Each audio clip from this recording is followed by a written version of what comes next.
Hi, my name is Jose Manuel, and this presentation is about improving Olympic lifting kinematics through external focus. I'm going to talk about feedback and verbal communication because from here is where cues come from. Next, we're going to understand what is cueing, the benefits and drawbacks of cues, to finally apply external cueing in Olympic lifting. The first concept is feedback, which is the return of information about a result, and this can be seen in the strength and conditioning context when the coach tells something about the athlete's performance during or after the execution of a task.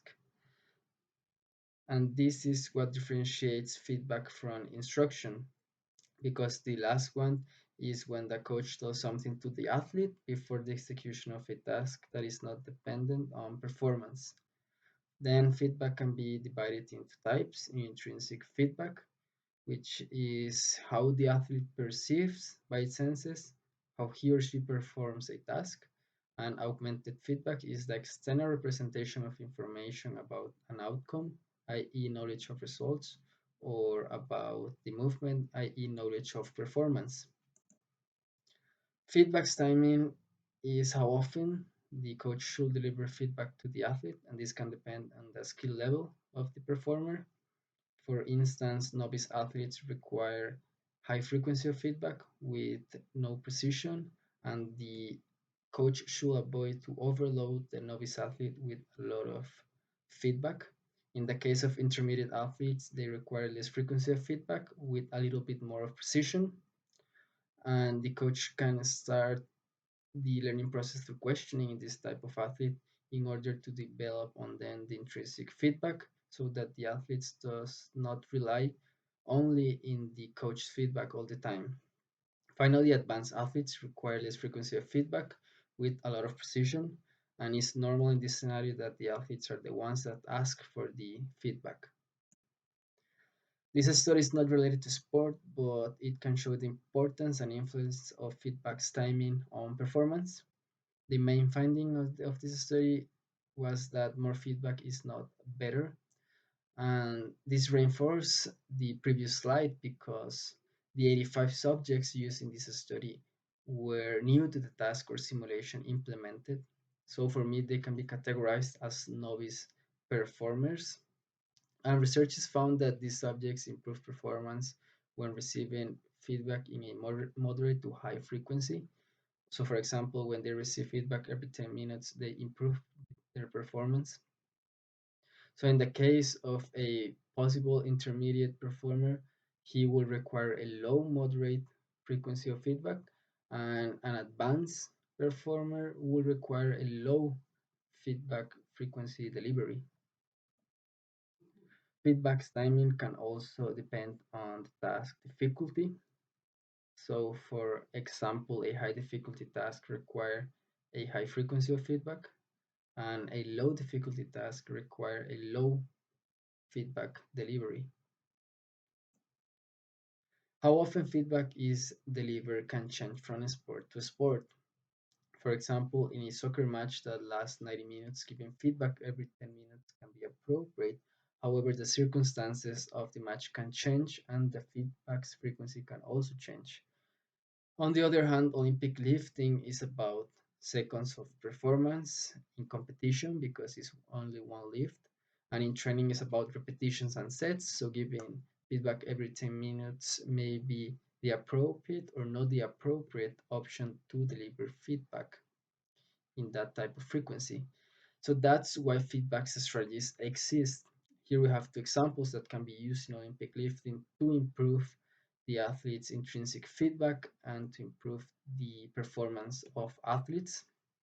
And those examples are delay feedback and summary of feedback. So we just saw when to deliver feedback, but how to deliver that feedback is also important. So for that, feedback is related to neurolinguistics programming, which concerns about people's communication and patterns of behaviors. For example, observable actions, thinking processes, emotions, and senses. And through all of these, they can reach a point of attention. Therefore, neurolinguistics programming suggests that there are three forms of communication or three forms to deliver feedback in order to reach a point of attention. And those three forms are the visual, the kinesthetic, and auditory form. The work of the coach is to discover which one of these forms is the best one to increase the performance of his or her athletes. These are two examples of how to deliver feedback. One study used students or non-athlete population, and the other one used athletes of different sports and different sports achievements. Both studies assessed their subjects through questionnaires, and the main finding was that these subjects prefer to learn or process information in a multimodal approach. This means that athletes and non-athletes prefer to learn and process information in more than one form of feedback. So, for example, an athlete may prefer to receive feedback in a kinesthetic and auditory form at the same time. Here are the three forms of feedback previously saw. And the first one is used when the coach teaches or coaches someone through demonstration. A demonstration can be done by the coach, a teammate, or through a video. The kinesthetic form is about learning through senses because the subjects learn through practice. And lastly, the auditory form is via the verbal communication. So it can direct learners on how to perform a skill. And depending on where the focus of attention is directed towards, the auditory form can be divided into types. It can be the internal focus type or the external focus type. The first one can develop the explicit learning, and the second one, the implicit learning. However, both of them can be achieved through the use of cues, and cue is the signal for someone to do something. The importance of cues in strength and conditioning comes from the motor control context because motor control is the regulation of movement by the brain. And the objective of using cues is to stimulate in some way the brain to improve that regulation of movement in order to finally enhance the movement correction and movement learning. When the focus of attention is directed towards the movement of the body or a body part is called internal focus, and when the focus of attention is directed towards the movement outcome or effect is called external focus. And the literature has pointed that external focus is the better option to improve performance in athletes and non-athletes population. And external focus can have these benefits because it allows an unconscious and automatic process to take control over the movement in order to attain a set implicit learning due to a great activation of the medial rostral prefrontal cortex, which is the part of the brain in charge of automatic responses. And this can may allow greater activation of the motor units in order to express more force rapidly. However, this finding is different across the literature because some researchers have found that this happens in athletes and other researchers have found that this does not happen in an athlete population. Internal focus has its place, and this depends on what is the performance on each sport. For example, in long jump, performance can be increased by using external focus. However, in the bodybuilding context, using internal focus is a better option because research has been found that EMG activity is higher when adopting internal focus. And this means that they found greater muscle activation when using internal focus versus the external focus. And other researchers like Schoenfeld have found similar results. For instance, they found greater muscle thickness in the elbow flexors when adopting internal focus. Nevertheless, in terms of total muscle mass development, the results were trivial. However, the internal focus condition is still increased a little bit more of muscle mass than the external focus condition group. This is the main objective of this presentation, to improve Olympic lifting through external cues. However, this sport has been governed by internal cues because of its technical complexity. However, research has found that Olympic lifting can be improved through external cues. And here is one example about snatch technique improvement using external cues. And they improve the snatch technique even at loads at 80% of 1 RM. And specifically, the external cue that they used was to move the bar back and up, and the internal cue, in contrast, was to focus on the elbow in the rapid elbow movement.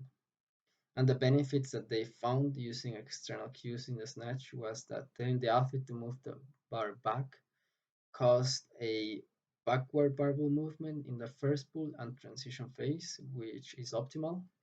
However, when telling the athlete to move the bar up, that causes a greater barbell horizontal velocity, which can seem as negative. However, this was due to the slight backward movement of the athlete after the second pull, because the weightlifter is letting the barbell to pass and reach its maximum height in order to then perform the third pull or turnover for the weightlifter. And indeed, this was the main finding of this study. The weightlifters improve the turnover phase of the lift at a greater extent than when they use an internal focus of attention. And the other finding that they showed was that when weightlifters use internal focus of attention, they missed more lifts than when using external focus of attention. Here are some examples of how to apply the external cue in Olympic lifting.